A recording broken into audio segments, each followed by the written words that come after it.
बिस्मिल्लाहिर्रहमानिर्रहीम। अस्सलाम वालेकुम नाज़रीन, मैं हूं जमशेद अंसारी। नाज़रीन, भारत को चीन के बाद बदतरीन हज़ीमत उठाने के बाद और खिफ़त उठाने के बाद अपनी शिकस्त हज़म नहीं हो पा रही। चुनांचे मैं ये बात आप लोगों की खिदमत में एक वीडियो में पेश कर चुका हूँ कि भारत उन इलाकों पर कब्ज़ा करना चाह रहा था जहाँ उन पहाड़ियों पे, उन चोटियों पे कि जहाँ पे वो शराय कराकुरम पे अपनी नज़र रख सके और पाकिस्तान और चीन के दरमियान जो ज़मीनी रास्ता है उसको वो काट सके।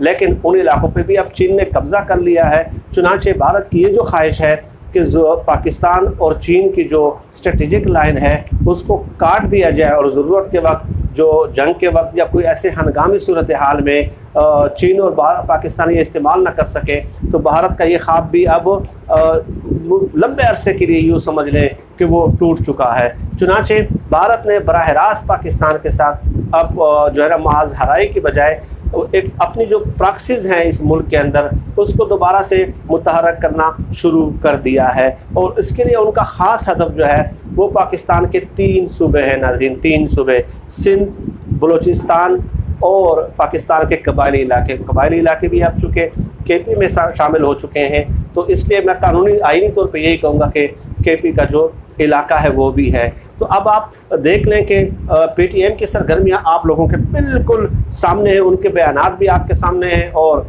काबुल के साथ और दूसरे पड़ोसी ममालिक के साथ उनकी हमदर्दियाँ भी आप लोगों के सामने हैं।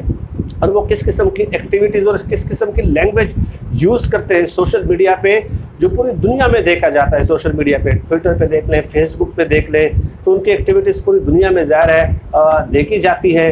तो वो तो सरगर्मियाँ आप लोगों के सामने हैं। इसके अलावा जो बलूचिस्तान है उस हवाले से मैं खुसूसी तौर पे आज बात करूँगा कि हरबी आर्मरी है, बरामदाह बुख्ती है, उनके इंटरव्यूज़ देख लें। कभी मैं तफसील के साथ इन लोगों के तारुफ आप लोगों की खिदमत में पेश करूँगा कि किस किस्म के बयानात देते हैं और किस एजेंडे पे काम कर रहे हैं। तो खैर उनके बयानात भी आप लोगों के सामने हैं। वाज़ेह तौर पे हरबियार और बरामदाह बुख्ती ये लोग कह चुके हैं कि हम आज़ाद बलूचिस्तान चाहते हैं और अपने आज़ादी के लिए जो है वो किसी भी मुल्क से हम किसी भी किस्म की मदद कबूल करने को तैयार हैं और उनको हम वेलकम करते हैं। ये उनके बयानात हैं। और इसके अलावा बलूचिस्तान में कई तंजीमें काम करती हैं जो आज की मेरी वीडियो का मतबा नज़र भी है। तो कई तंजीमें हैं और आप देख लें। इसके अलावा सिंध में MQM है और अल्ताफ़ हुसैन की सरगर्मियाँ हैं। लेकिन MQM के वो लोग जो अभी भी लंदन से राब्ते में हैं वो ख़ास तौर पर उन पर कड़ी नज़र रखी जा रही है। और इसके अलावा आप देख लें कि सिंधु देश है, वो एक तंजीम है, वो पहले तो रेलवे लाइन्स पे हमले करते थे और इसके अलावा जो है वो रेंजर्स पे और पुलिस एहलकारों पे भी हमलों में मुलव्वस रहे हैं। लेकिन अब जो है उन्होंने जो CPEC है और चाइना के जो पाकिस्तान के साथ प्रोजेक्ट्स हैं, जो जॉइंट वेंचर्स हैं, उस पर भी तनकीद करना शुरू कर दिया और उसको भी बाकायदा अपनी जो है ना मैनिफेस्टो का उन्होंने हिस्सा बना लिया है। गोया सरहद में PTM, सिंध में जो है सिंधु देश और MQM के चंद लोग और अराकीन जो हैं, बलूचिस्तान में कई तंजीमें काम कर रही हैं। ये नेटवर्क अब हुआ क्या है कि भारत ने जो है ना अपनी उस पाकिस्तान के अंदर जो है ना अदम इस्तेहकाम पैदा करने के लिए इन तमाम तंजीमों को एक इंटीग्रेटेड नेटवर्क के तहत, यानी कि तमाम को यकजा होने का टास्क दिया है कि तमाम तीनों सूबों में जो तंजीमें, ये जो अलहदगी पसंद तंजीमें काम कर रही है वो एक परचम तले आ जाए, एक क़यादत तले आ जाए और वो एक क़यादत जो है वो अल्ताफ़ हुसैन साहब के उसको मॉनिटर करेंगे और उनको लीड करेंगे। तो अब आप देख लीजिए किस कदर बड़ा प्लान है। लेकिन अल्हम्दुलिल्लाह ये एक दूसरे के साथ राब्ते करते हुए 3 ममालिक में ये यानी कि इनके नेटवर्क सिर्फ ये नहीं कि पाकिस्तान में, इनकी जो क़यादतें हैं हरबियार और बरामदाह और इसके अलावा दूसरे हैं, तो ये 3 ममालिक में फैले हुए हैं। और इनके जो कॉल्स हैं, जो राब्ते हैं, वो हमारी खुफिया एजेंसियों ने जो है ना वो ट्रेस कर लिए हैं और खुफिया एजेंसियाँ मुकम्मल तौर पे इनके एक चाल से अब जो है ना वो आगाह हैं और उनकी जो बुनियादी प्लानिंग है उनसे वो आगाह हो चुके हैं और उसके ख़िलाफ़ वो अब जो है मज़ीद शवाहिद इकट्ठे कर रहे हैं और उनके लोगों को तलाश करने की कोशिश की जा रही है। और इसके अलावा MQM में भी उन लोगों पर ख़ास नज़र रखी जा रही है जो पाकिस्तान में मौजूद है लेकिन लंदन के साथ उनका रब्ता है। लोग जो ये कहते हैं ना कि ये इत्तेहादी हैं, इत्तेहादी ऐसा नहीं है।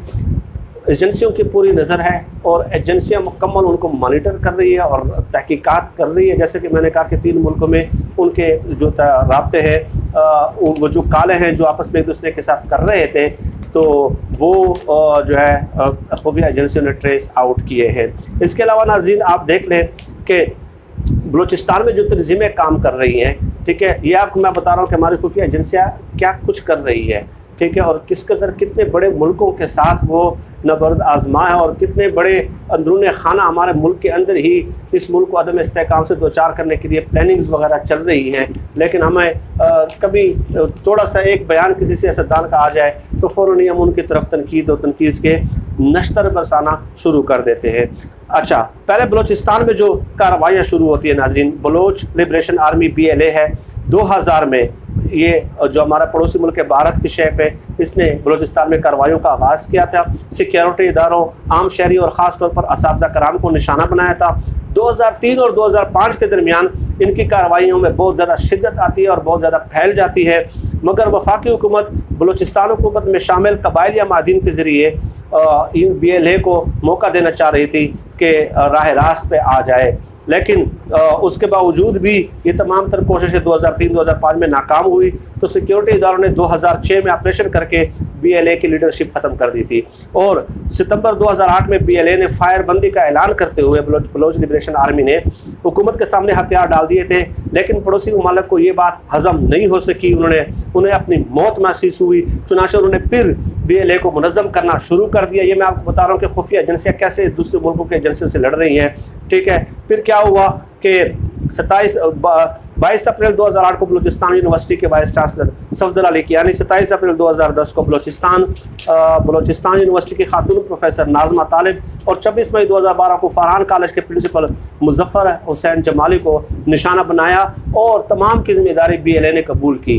यानी अब आप देख लें कि 2 सितंबर 2008 में उन्होंने फायरबंदी की, हुकूमत के साथ मसालियत की, लेकिन उसके बाद फिर उनको पड़ोसी मुल्कों ने पैसे देना शुरू किए, तो फिर उन्होंने कार्रवाइयाँ वगैरह शुरू कर दी, ठीक है, और उस पर बड़ी वो हुई, बहुत ज़्यादा इमदाद दी गई। अच्छा, बड़े पैमाने पर अब पड़ोसी मुल्क भारत ने बहुत ज़्यादा बड़े पैमाने पर इन लोगों को इमदाद दी कि आप किसी भी तरीके से अपने कार्रवाइयाँ जारी रखें और जो है ना आप मुल्क को अदम इस्तेहकाम से दो चार कर दें और आज़ाद बलूचिस्तान के लिए आप काम करते रहें, ठीक है। लेकिन उसका हुआ क्या कि इस बड़े पैमाने पर जब इतनी वो हुई तो BLA के अंदर ही खुद ग्रुप्स पैदा होना शुरू हुए कि इतने पैसे मिल रहे हैं, ठीक है, और हमें इतना हिस्सा मिलना चाहिए। चुनांचे आपस ये जो BLA की तंजीम है वो छोटे छोटे दौड़ों में तकसीम होना शुरू हो गई। अब सूरत हाल क्या है नाजरीन, ठीक है। पहले जो लोग पड़ोसी मुल्क के प्रोपेगेंडा से मुतासर थे नौजवान कि आपके साथ ज्यादती हो रही है, जुल्म हो रहे हैं, वो उस वजह से शामिल होना चाह रहे थे, लेकिन उसके बाद जब उनको इमदाद का पता चला कि इतने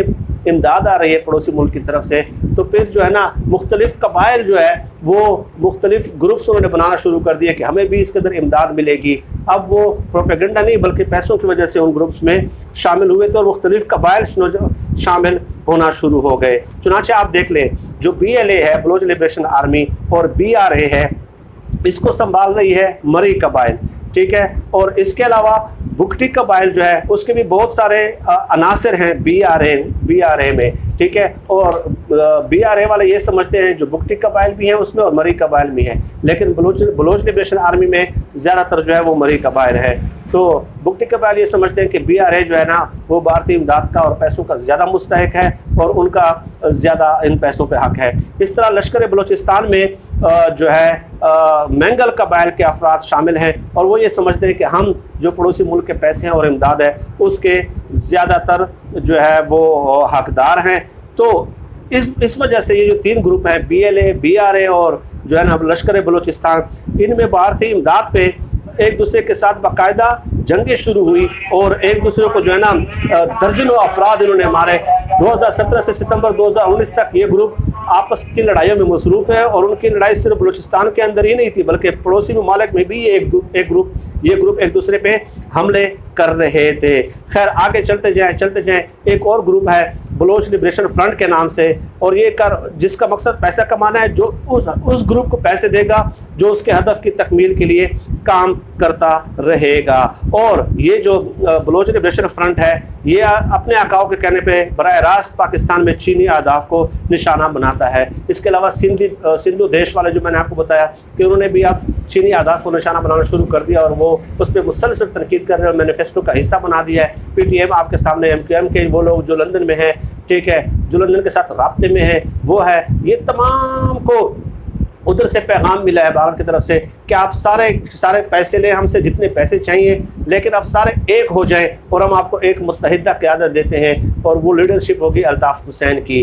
तो ये उनकी ख्वाहिश थी। लेकिन जो ये तफसील मैंने बताई, मैंने आपको इसलिए बताई कि पहले BLA था, फिर उसमें पैसों पे, इमदाद पे लोगों ने देखा कि करोड़ों अरबों की इमदाद आ रही है, तो उसमें ग्रुप बनना शुरू हो गए, कौन कौन से कबाइल कौन कौन से ग्रुपों में शामिल हुए। और इसके अलावा नाज़रीन ये है कि पाकिस्तान ने ईरान के साथ 950 किलोमीटर सरहदी इलाके पर फेंसिंग लगाना शुरू कर दी है और 215 सरहदी किले तामीर किए जा रहे हैं, ठीक है। चुनाचे इन लोगों को अपनी मौत सामने नज़र आ रही है और दालबदीन के साथ 230 किलोमीटर तक फेंसिंग लगा दी गई है, जबकि मूसा नवारा से रवात तक 80% फेंसिंग लगाई जा चुकी है। पाक ईरान सरहद पर किलों की तामीर और फेंसिंग मुकम्मल होने के बाद जहां एक जानिब शरपसंद अनासर और दहशतगर्दों की सरहद पार सरगर्मियों में कमी आएगी, वहाँ ईरानी पेट्रोल और दीगर अशिया की स्मगलिंग का भी खात्मा होगा।